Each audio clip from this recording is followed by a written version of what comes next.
Welcome to the San Carlos, and tonight is a very special night for us because we are opening what I hope will become an annual event at the San Carlos, and that is the Smithsonian Institution lecture at the San Carlos. Every year, we would like to bring a distinguished professor, researcher, director from our nation's top museum in Washington. And today we have with us, to start this series, the man who opened Washington, D.C. and the Smithsonian Institution to the San Carlos Institute. He opened the doors for the San Carlos to become the first Smithsonian affiliate in Florida when the program was opened. And today,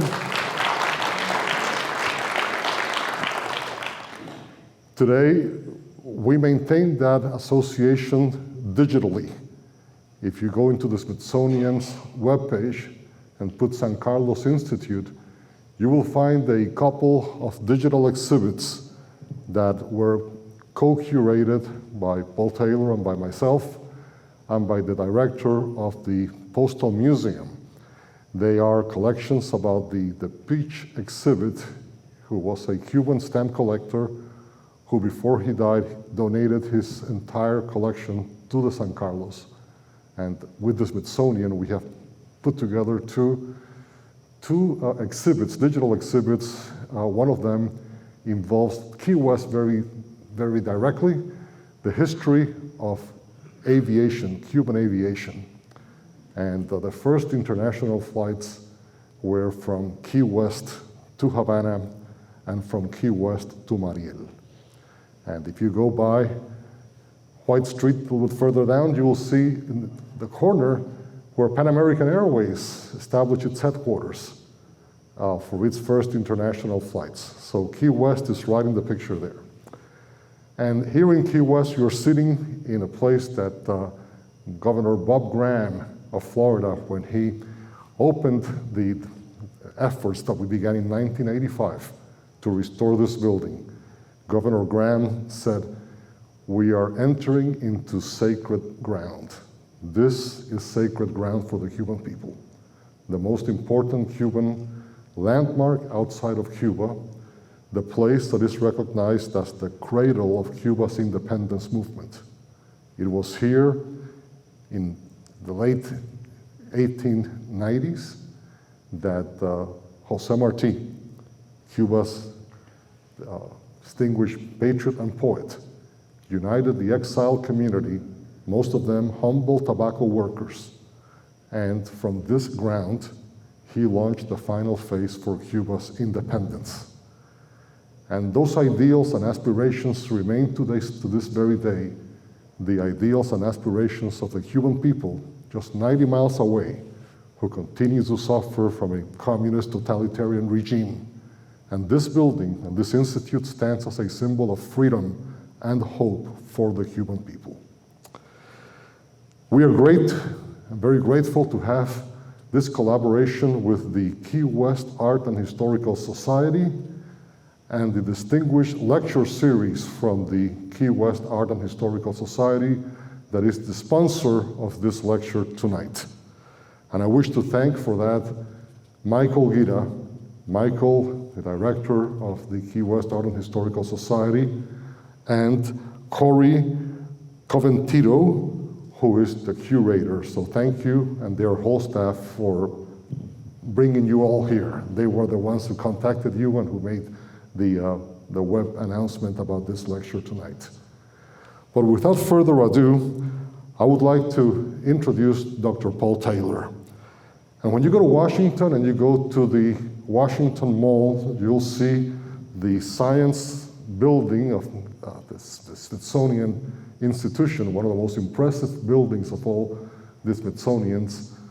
And there, overlooking the Washington Mall and our nation's capital, is the office of Dr. Paul Taylor. An amazing view. You go there, and I just open my mouth, and I look at the Capitol, and I look at the mall, and he has a huge office in which, I don't know how they were able to fit so many books. It's completely surrounded by books. Everywhere you look, books, books, and more books. And before you enter his office, you go through the private hallways of the Smithsonian, areas that are not open to the public. And there's where they have the crates of historical material that has been collected from around the world. And when you go through those halls, you see crate after crate, and these crates are huge. I mean, these are this size, this high, and they all say, Dr. Paul Taylor, Dr. Paul Taylor, Dr. Paul Taylor. This man has gone around the world many times. He has collected, he has lived in Asia for several years, and today he is one of the world's most distinguished anthropologists, author of over 30 books, over 100 papers. And we are honored that he has chosen a topic directly related to the San Carlos, and that is the topic of American volunteers, not the Rough Riders, not Teddy Roosevelt that we all know about. American volunteers who helped the Cuban Mambises in their independence efforts. So Dr. Taylor has also been assisted in this project by Matthew Arnold, research assistant from the Smithsonian. Matthew, welcome. Thank you for all your help. And without further ado, I'll pass the mic over to Dr. Paul Taylor. Thank you so much to Dr. Peñalver, including for those kind words about my office. It is kind of true. You go in and you have these big windows with the views of the Capitol and everything, and people ask me sometimes, how many people did you have to kill to get this office? And I respond, honestly, I got it by accident. So anyway, I would like to, before I even begin, read a quote from Otis's book, Boys of 98, about the entire history of 1898 and the wars. And there's a little section of the history of 1898 and the Spanish-American War that doesn't really make it into most of the histories. We're going to actually see a film afterwards. If anybody who wants to stay on can watch this film here, and it's such an honor to be here with the film. Also, like for some of you who saw maybe the end of it previously, it shows the importance of the San Carlos and of Dr. Peñalver's heroic efforts to bring it to where we are today, and I'm honored to be here about that. But in the film, it talks about the Rough Riders, and it mentions that, but it doesn't mention this episode, and most histories of the Spanish-American War don't, and it was quite a surprise to me to discover some documents that lead me to go back and look again at this, because it happened here in Key West. He writes, the Florida, that's the name of a ship, and the Fanita left Key West Saturday, June 25th, under convoy of the Peoria, commanded by various names. On board the steamers were 650 Cubans under General Emilio Nunez, 50 troopers of the 10th U.S. Cavalry, this their commanders. The 10th U.S. Cavalry was the African-American regiment. Bear in mind, these so-called Buffalo soldiers who were based out west for Indian wars and so on were all rushed to Florida at the beginning of what looked like was going to be the Spanish-American War in order to participate. So those were the Buffalo soldiers. And 25 Rough Riders under Winthrop Chandler, brother of Colonel William Astor Chandler. That's not correct, actually. They weren't Rough Riders, but never mind, I'll come back to that. The cargoes were enormous. There were the horses of the cavalry and 167 sacks of oats and 216 bales of hay to feed them. Topping the list of arms were 2 dynamite guns with 50-pound projectiles to fill them, 2 full batteries of light field pieces, 3-inch rifles of regular ordnance pattern, and so on, a long list. This was a very important delivery for Máximo Gómez and his insurgent troops in Cuba. And so it was this episode that I began looking at after doing my normal work on the history of the Smithsonian and collecting in the place where I know best, which is Asia.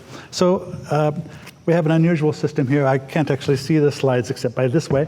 And Matt is going to kindly move the slides as I speak on behalf of both of us. So next slide. And when I say history of the Smithsonian, I'm referring, of course, to our National Museum, which you all know, whose own history has been recently reinterpreted by going back and looking at archival records, but that's another story. It was founded by a person who had never been to Washington or the United States, and set up that if he died intestate without anybody inheriting his money, it would go to set up an organization in Washington for the increase in diffusion of knowledge. Next slide, just very quickly, I will say that there was a lot of surprise in the debate when he ended up dying and leaving this money, and there's even question in Congress whether it was even appropriate to accept this kind of a donation without any kind of understanding. Oh yeah, to accept this donation without having any kind of understanding of why it was given and so on. But it was, next slide, debated in Congress, and the decision was made to have the Smithsonian set up under a board of regents. So it's established by Congress in 1846. But if you think of the American government as being executive, judicial, and legislative, it doesn't fit in any of those. It's what's called a trust instrumentality. And the head of the Smithsonian reports not to the president, but to a board of regents. And next.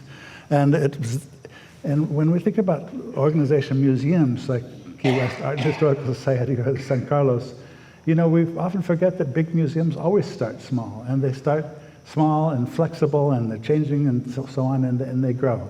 And this is a trajectory that we can think about, and think about new areas of growth. It was some people think this 21st century new thing is to have flexible space. Well, it wasn't new. Let's move on to the next slide. And what we call the National Museum, I think part of the reason the Smithsonian was picked up as this idea is to become a museum as opposed to a library or university is because a lot of countries in these years were establishing their national museums. That became official only later under Congress, but it is essentially our national museum. Next slide. By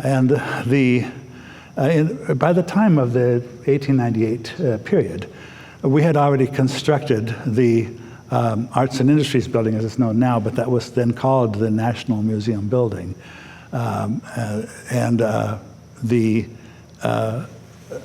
You can see the mixture of both ethnographic and biological materials and so on. But there was a huge growth in the formation of collections at that time. And not long after that, next slide please, we had to construct the so-called new National Museum building, which is the one where I'm in now. It's now called the National Museum of Natural History because that original National Museum concept got divided up into so many different museums.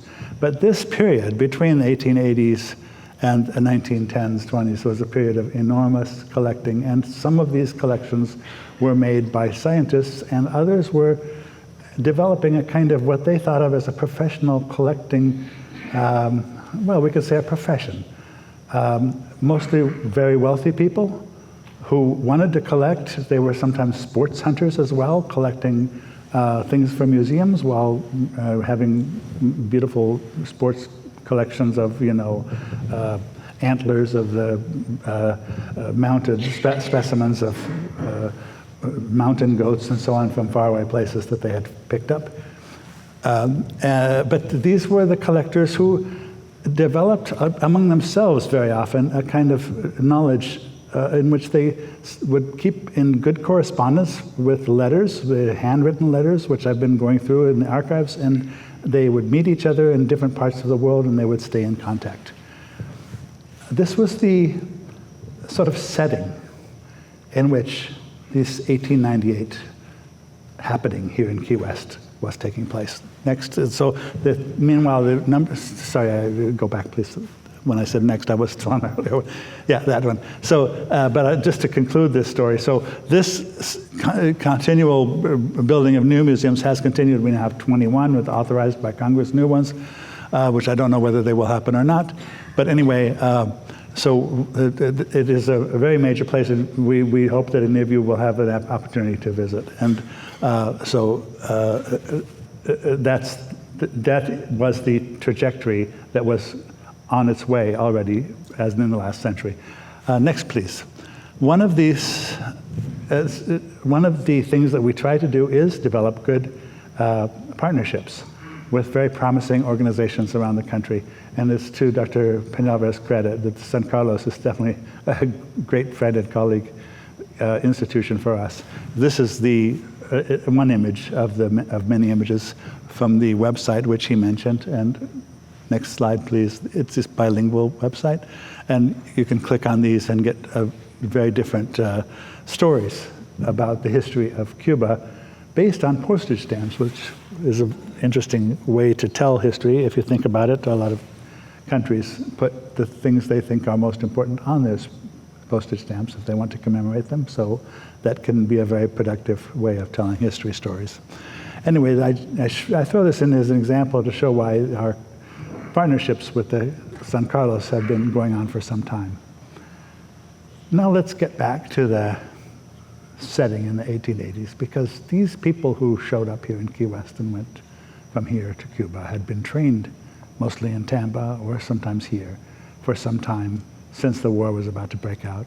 And they didn't just come out of a vacuum. They came out of an interesting combination of diverse multi-ethnic backgrounds. The one that I sort of came across in the documents that I was studying includes, next slide please, William Lewis Abbott, who lived from 1860 to 1932. He's one of the people who was on that ship. And he was one of the Smithsonian's major collectors, and a person who I've worked on for a long time because he left a lot of good field notes and correspondence with his family and with lots of other scientists, so there's lots to work on, and he had big collections. And primarily he worked in places that I study and know well, Southeast Asia, Thailand, Indonesia, South Asia, Central Asia. And so this is his picture, and he was born in 1860, so this was taken when he was younger than this, when he was here in 1898. Next slide. And what I have been doing for a period of years is carefully transcribing his handwritten correspondence. And this is a letter from, Penang Straits settlements. And I discovered I have to do that to understand the collections that he made. He made a collection of something that's really illustrated. I don't think I have a pointer, but it's, if you look at the sort of top right, there's a kind of instrument there. Next slide. That's what he's talking about. And so when you come across the collection, you wonder, what the heck is this? One way you can find out is if it's not information on the labels, then he may have written about it in his letters. Next slide. That is a fish trap, by the way, that thing that you just saw. And so I've been writing about his various expeditions by gathering up his collections and his letters from the same place, which I've now got kind of organized in a database and so on, and then taking them one by one, and there's a series of papers. This is on Baltistan in Pakistan, and I published this paper in Pakistan, which they really appreciate very much. Next is his papers, his trip to Kashmir and Ladakh in India. Really interesting reasons why he was there and so on. So those are explored in this paper. Next. Early on, he started in East Africa, where he met some of the other people for the first time who will show up again in Key West. So this is my paper on his collections from Madagascar, of great interest to me. You may not know this, but Madagascar was actually populated sometime in the first millennium AD from Indonesia. So since I speak Indonesian, it was always very interesting to me to get to Madagascar. I was very happy to do that, and I presented this paper there. Next. So he collected animals and plants as well, and you can get wonderful information from the labels that is not anywhere in the archives, so that when you go to the collections next. And this is one of his mats, and you can see the level of detail just on the label about the type of, how it's used and the type of plant used and so on. We're very appreciative of his notes. Next, Madagascar. This leads us to where he met William Astor Chandler. And I don't know that I'm going to be able to have enough light to actually read much, but I will say that Chandler is one of those people who, from time to time, maybe once in a while, he would come across, and they were in that group of wealthy, I could say wealthy white, they were all white, American collectors, big game hunters, people who had inherited money like Abbott did and didn't have to work, but wanted to do things worthwhile and also collect, and then traveled the world. And sometimes they met up and worked and traveled together for a while. So he had met William Astor Chandler for the first time in East Africa. I won't read many details, but he wrote to his family on several occasions. And this is why it was good that, in a way, I ended up finding the documents I did about Florida's and Cuban history, because I was able to put this together, why these people were gathered together there to go fight together in the Battle of Tayacoba and so on. But he met them in Taveta, in what's now East Africa, and they wanted to go together. He wrote some complimentary things about Chandler, that he said he seems to be a good chap. He got out of Harvard or someplace like that. He wrote to his family, and he said he was the first person who traveled around Kilimanjaro, got a big elephant that almost killed him, and so on. Anyway, and he said that later he was hoping to go with him to East Africa again in 1892 or 93, and he was writing several people to say, where is he now? Because I heard he's going to go to Africa, and I'd love to go with him on that trip. And if he's not going to go, I'll go to Turkestan. Well, luckily for the Smithsonian's, next slide, collections from Turkestan, he didn't hear back from Chandler, so he set out for a 2-year trip deep into Chinese Turkestan, all the way up to what's now Kyrgyzstan and through Xinjiang. So, and that was a big collection that he made there. And then he went on to continue his primary studying. Next slides. In Thailand, that's the trip through Jammu and Kashmir, and into Turkestan. And here is one of the first papers I wrote about his trips in Thailand. Next, another paper on the Trang, Southern Thai ethnographic paper on ethnomusicology. And next, Trang and also Chaupa or Negrito populations of the Trang Patalang border area. Next. And guess what was in there? Buried with his, you can say, of course in the archive nothing is ever buried, but nobody had actually come across them before, apparently, and certainly published them, was all these documents about his trip to Florida and Cuba with his Thai field notes and correspondence.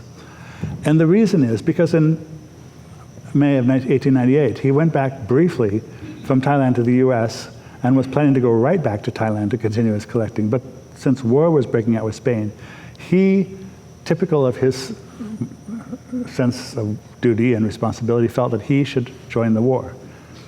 And in addition, he was very anti-colonialist, as Chandler was also. And in fact, that trip to Madagascar was one of two, but at one point, he was actually in India and heard that the French Hova war was breaking out for Madagascar's independence, and he rushed back to Madagascar to join the Hova in their unsuccessful battle to try to maintain their independence against the French, and would have been shot if he had been captured by the French, although he was a physician. So he was strongly anti-colonialist,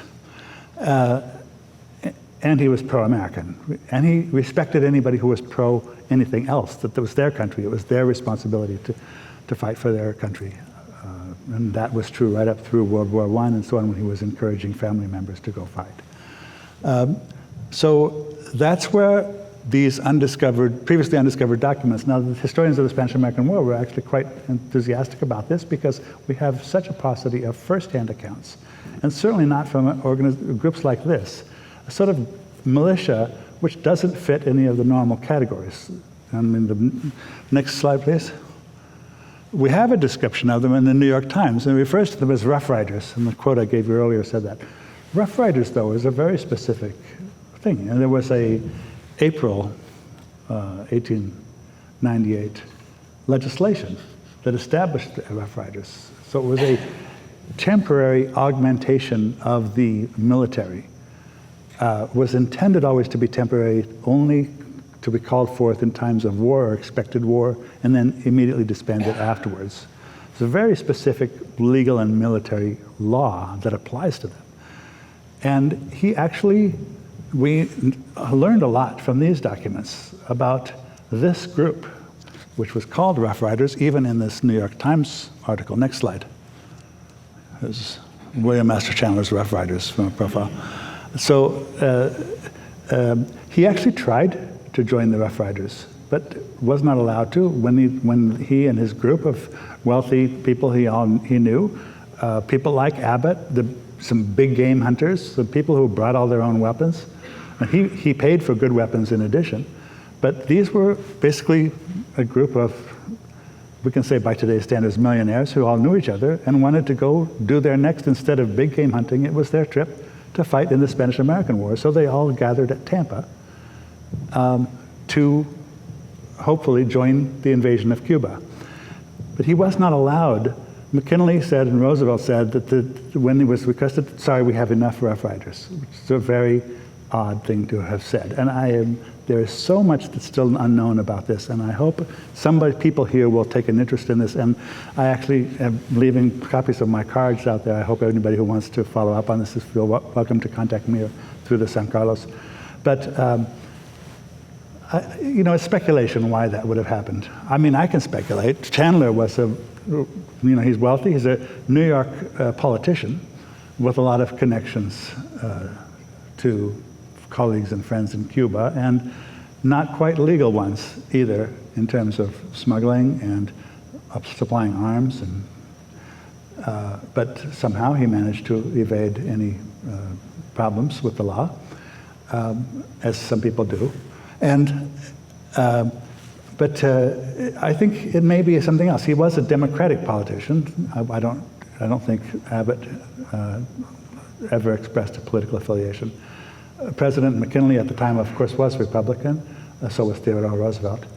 It may well be that they thought, this is pure speculation, the worst thing that could happen to them was a very powerful, wealthy politician who was a Democrat and comes back as a war hero. But we don't know. What we do know is that he wanted to fight, they were all willing to fight, and there's an interesting legal status here. But he requested a position in the insurgent army of General Núñez, who was leading the Cuban insurgent army. And I never saw any evidence that, although he was under his command, that there was a single command that Núñez ever gave him or that he had to follow. But I can easily imagine, now this is again a speculation, why would any desperate Cuban insurgent army turn down an offer of help from people like this? Next to them in Tampa, there were all these Cuban cigar workers and so on who were rushing to try to train as well.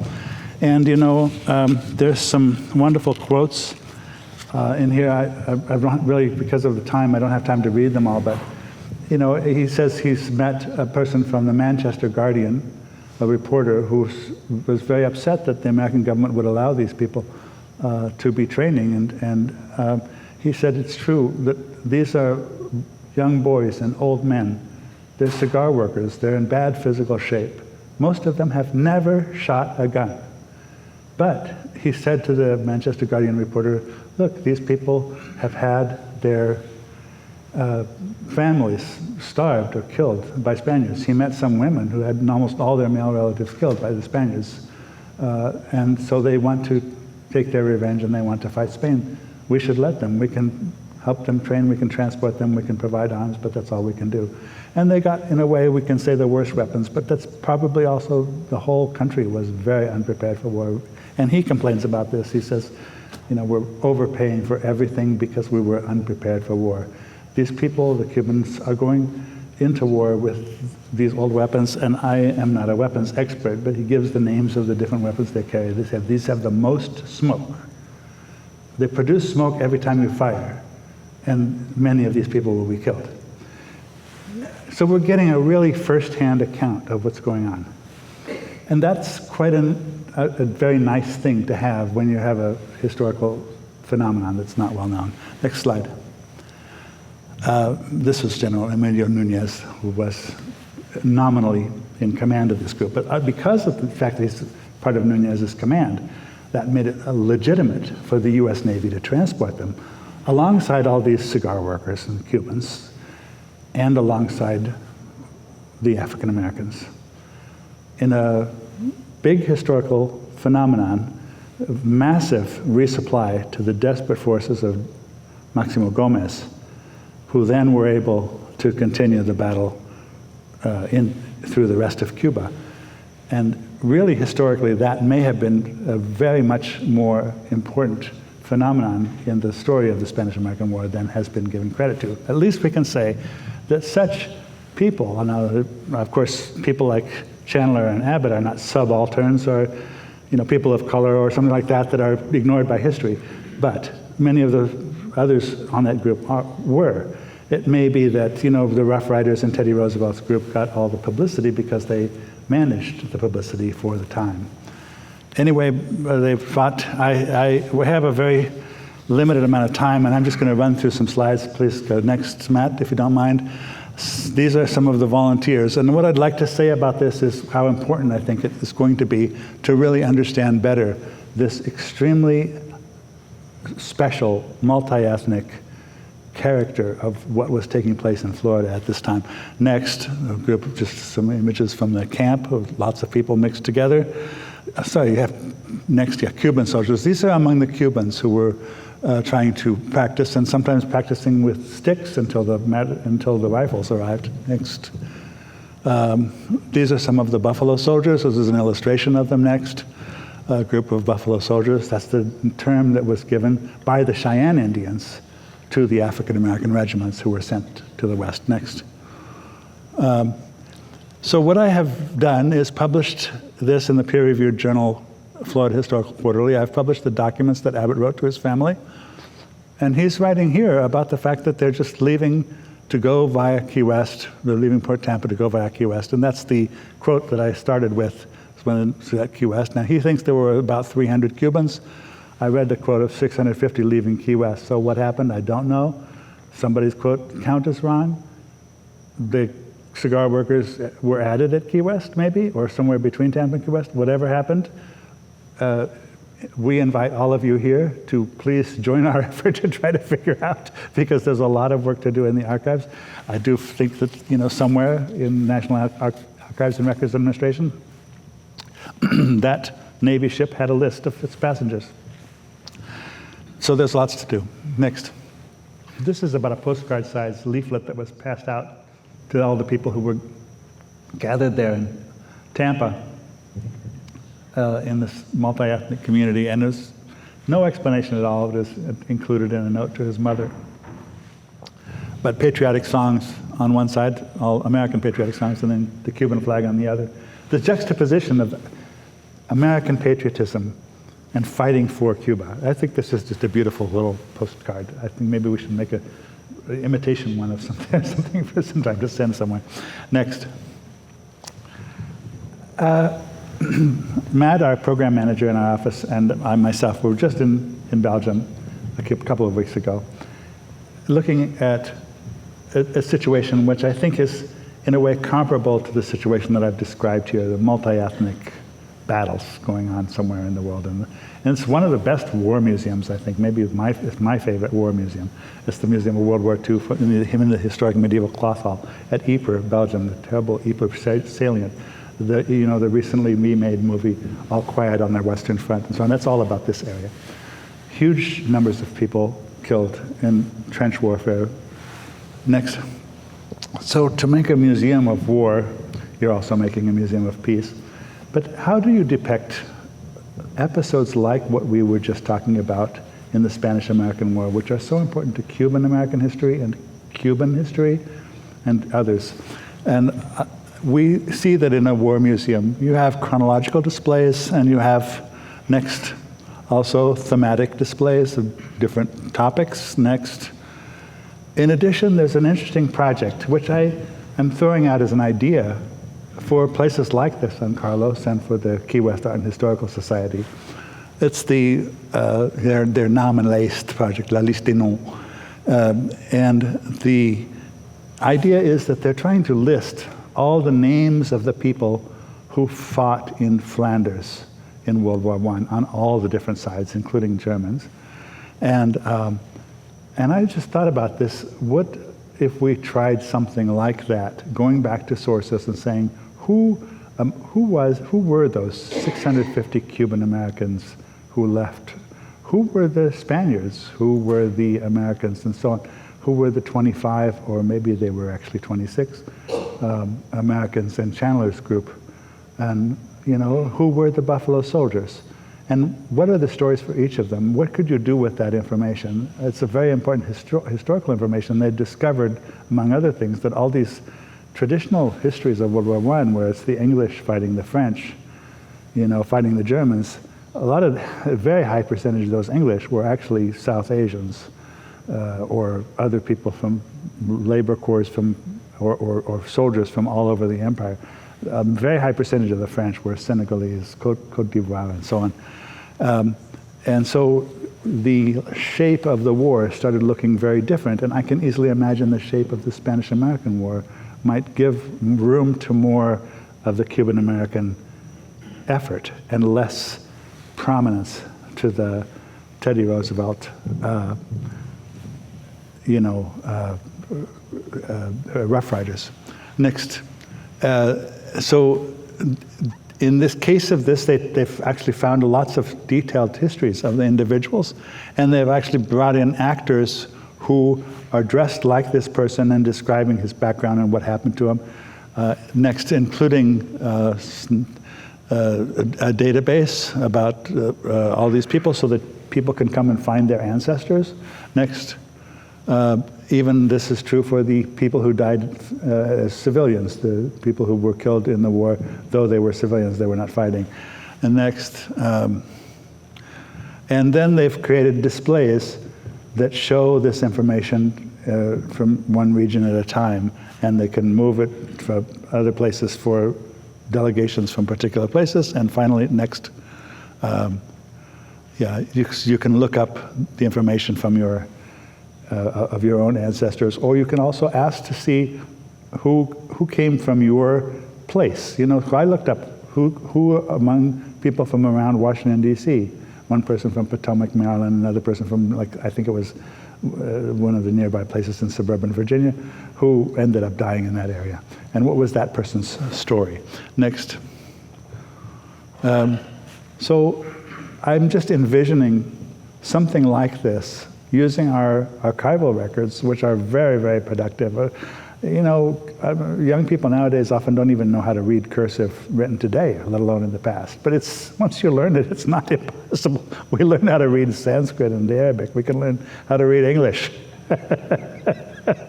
So I do think this is a very productive potential historical phenomenon that we could be all looking at together, and we would love to help if we can. At the same time, anybody who wants to take it away and do it on their own, feel free. I'm not trying to elbow into anybody else's research project. Please, next slide.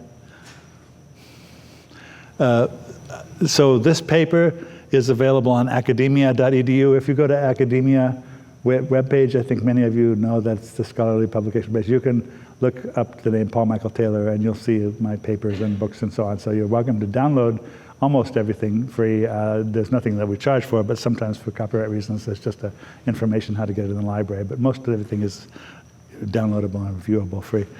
Next. Next is a big thank you.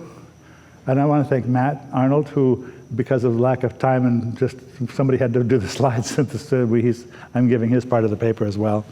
But it's from both of us. And thanks to Dr. Penalver, thanks to Mr. Guida, Dr. Convertito, and to everybody who came. Thank you.